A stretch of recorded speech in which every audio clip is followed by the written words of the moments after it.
a Único começou digitalização de documentos. E aí você pivotou para biometria facial. Exatamente. Na verdade, foi uma evolução tecnológica em cima do que a gente fazia. A gente utilizava essa parte de digitalização de documentos e gestão de informação em determinados processos, e um dos processos era o processo de crédito, principalmente emissão de cartão de crédito no varejo. E num primeiro momento, esse processo que era feito, ele eliminava a fraude. Mas a fraude foi se sofisticando e aí surgiu a ideia do reconhecimento facial.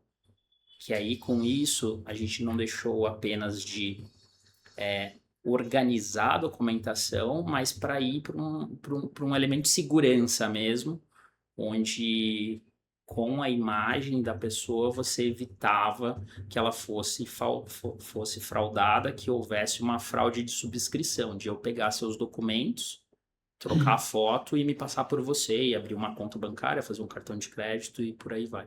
Mas a Acesso Digital, é isso, né?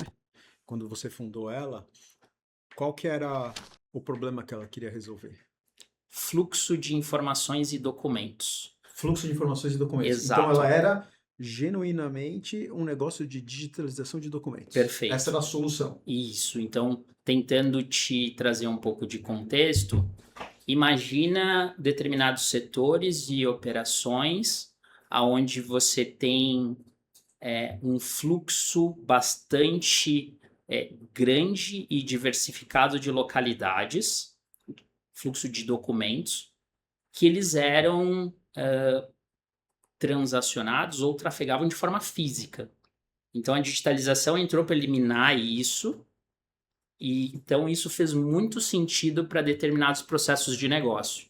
Então essa parte do crédito, parte de RH, quando você tem admissão de várias pessoas pelo país e você tem uma unidade que centraliza e faz a admissão dessas pessoas.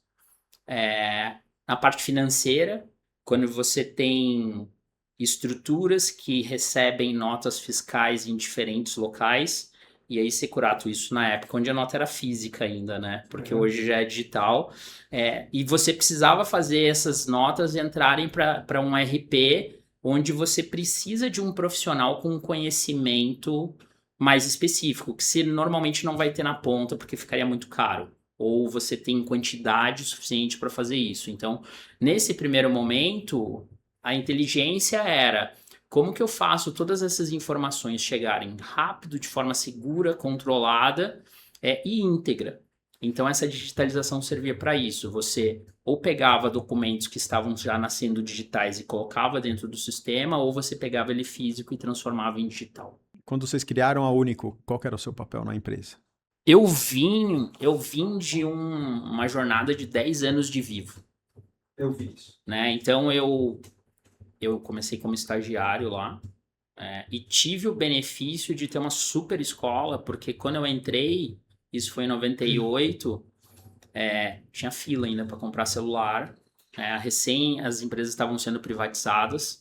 Então era um momento que esse setor tinha muito capital, muito talento, então foi uma super escola. Então eu tive 10 anos numa carreira executiva, e quando eu entrei nessa questão de empreender na Único, o meu papel era como que você organiza uma companhia para ela se desenvolver o mais profissionalizada possível e ela não desabar em momentos de crescimento muito acelerado. Então, eu sempre tive o papel de cuidar para que a empresa parasse de pé.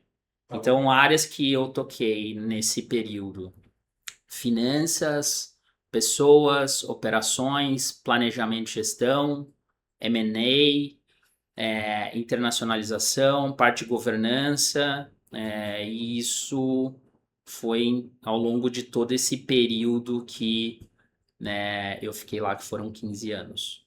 Unicórnio é uma empresa que vale mais de $1 bilhão. Esse termo foi cunhado lá atrás por uma investidora e aí ela começou a chamar as empresas que tiveram uma rodada de investimentos a um preço, né, um valor de $1 bilhão são considerados unicórnio. O Brasil tem pouquíssimos unicórnios. A gente tem aqui o privilégio de falar com uma pessoa que cofundou um unicórnio. E aí você está falando que hoje você não pode ficar de barriga para cima em casa. Então, o que você está fazendo? A gente quer saber. Eu decidi compartilhar esse conhecimento que eu tive a oportunidade de conquistar ao longo desses 15 anos empreendendo. Tá bom. Ajudar outros empreendedores a chegar nesse mesmo sonho e se desenvolver. Então, eu atuo como advisor, ajudando empresas em fase de crescimento, que eu acho que é a fase que mais tem dor, a fase que mais desafia o empreendedor. Eu entrei num Venture Capital que investe, pre-seed em empresas com foco, com core de negócio em inteligência artificial e também conselho. Então, eu acho que o cerne, né, do que eu estou fazendo hoje é compartilhar essas experiências de sucesso em sucesso que eu tive ao longo dessa jornada, que eu tive a oportunidade de aprender com outros empreendedores, com outras empresas, né, buscando que eles ou façam em menos tempo, ou gastem menos dinheiro, ou errem menos, né, preferencialmente. Tá bom. Então são 3 chapéus. O seu chapéu de advisor, que tipo de empresa poderia ou deveria te procurar? Empresas que estão em fase de crescimento, empresas que estão para receber uma série A, receberam uma série A. Então, empresas nessa faixa de seus 30, 40 milhões de faturamento ano, normalmente elas estão começando a ter alguns desafios de negócio, de governança, de formar time executivo. Então, isso começa a ter muito ruído com os empreendedores ou com o empreendedor e eu tenho talvez o benefício de conseguir que o empreendedor me escute pelo fato de eu ter passado pelas dores que ele está passando. Maravilhoso. O fundo. Então você tem, você se juntou a um fundo pre-seed focado em inteligência artificial. Qual que é o seu papel no fundo? Você é investidor do fundo ou você é um general manager? Qual que é o seu papel no fundo? Eu tenho o papel de ser um partner. Tá bom. Então, o nosso fundo ele trabalha com uma etapa de residência, onde as pessoas começam a se encontrar para compartilhar ideias e formar times para empreender.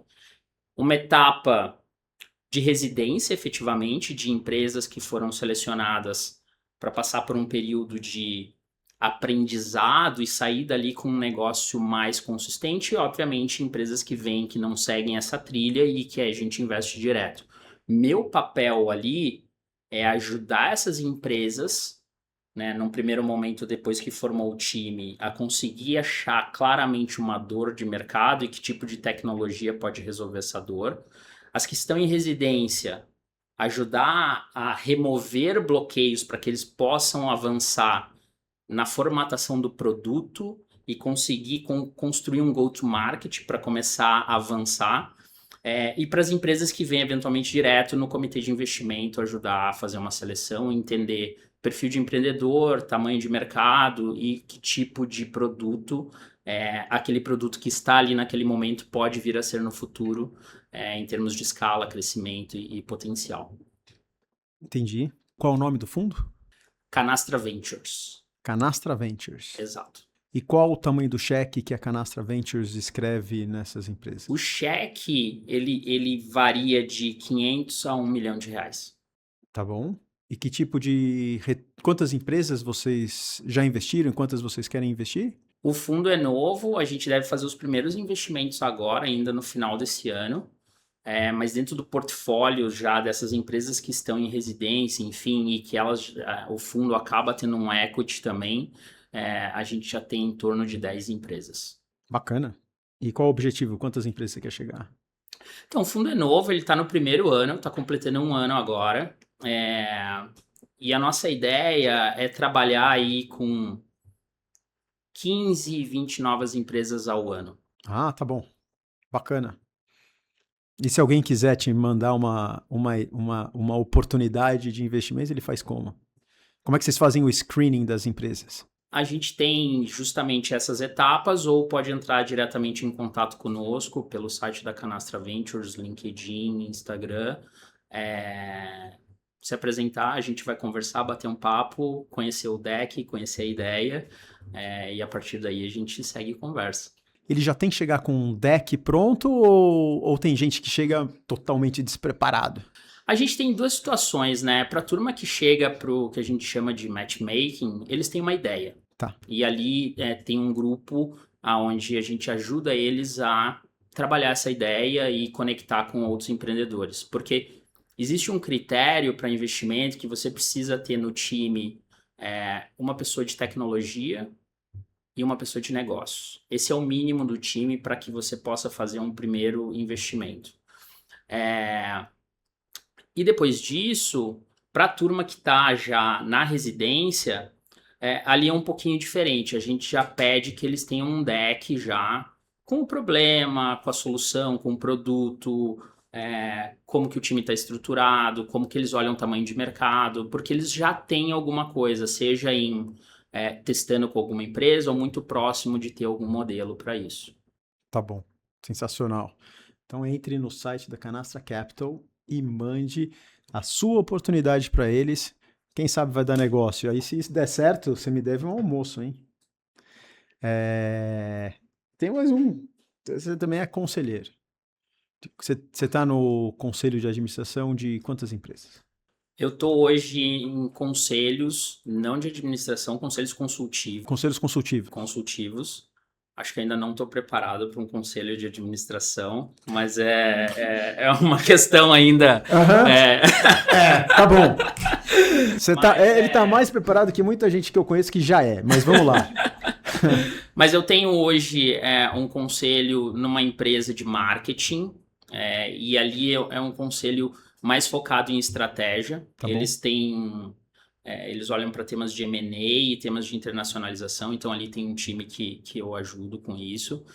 E aí tem um conselho que ele é voluntário, que é da Fundação Dom Cabral, da FDC Alumni. Então toda essa parte dos alunos da FDC Alumni, eu faço parte desse conselho e a gente ajuda a criar iniciativas e como olhar para essa organização Alumni, que ainda precisa ganhar mais expressividade aqui no Brasil. Não é como nas universidades americanas, e eu acho que a Fundação Dom Cabral é uma excelente escola e que tem um potencial para construir um alumni como Harvard, como Stanford, como outras universidades americanas têm.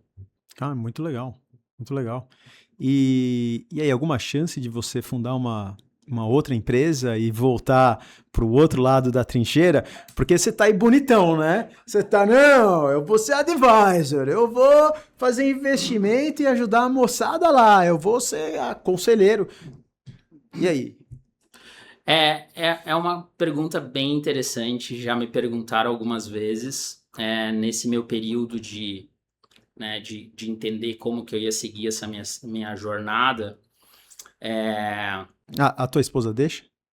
Não sei. É uma boa pergunta, Securato. Essas coisas não Possivelmente não deixaria. Tem que perguntar pro chefe, né? Possivelmente não deixaria. Mas o que eu entendo, né? Eu acho que se existir um time muito legal, uma dor muito latente, talvez mexa com o coração aqui e aí pode ser que alguma coisa mude. Mas acho que hoje o foco são outras empresas.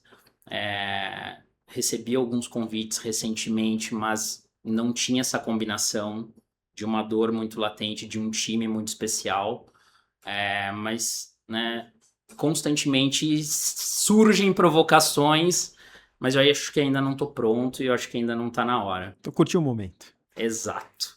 Curtir, aproveitar, ganhar uma exposição diferente, conhecer novas pessoas. Então, o que está sendo legal nesse momento é a pluralidade de temas que eu vivo no dia a dia, né? Então, acho que quando eu estava como vice-presidente na companhia, eu já tinha esse desafio por vários temas que eu liderava, né? Então, você começava pela manhã numa entrevista, ia para um tema de governança, falava com o investidor, depois ia ver relatório financeiro, depois você tinha uma questão de dados e era bastante louco, mas dentro de um universo.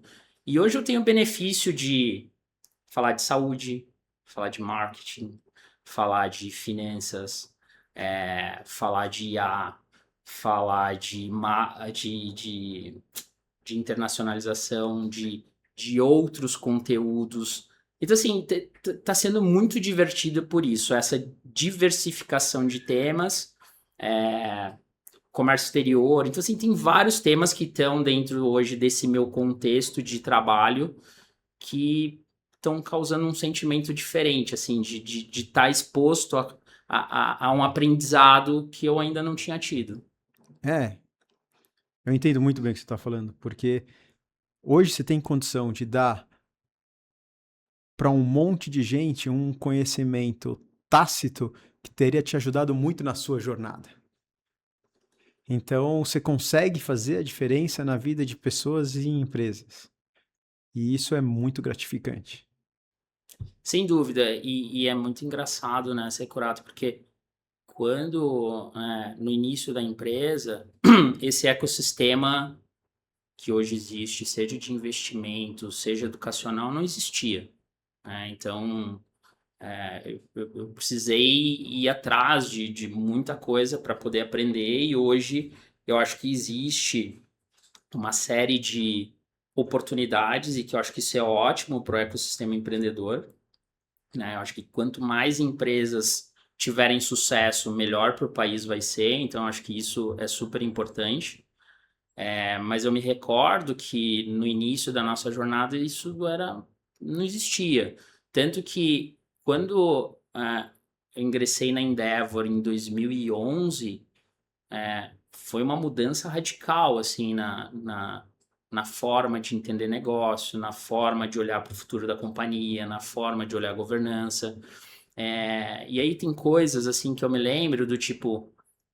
Cara, eu comecei a fazer auditoria externa numa companhia pequenininha, com uma Big Four, há muitos anos atrás, quando a companhia ainda nem precisava, mas enxergava que aquilo faria diferente quando fosse fazer uma série A, uma B, quando ela começasse a internacionalizar, trouxesse investidores de renome, e sem dúvida, se chegar com uma companhia limpa num processo como esse, que eu imagino e sei que você entende super bem o valor que isso traz para quem está negociando, putz, foi fantástico.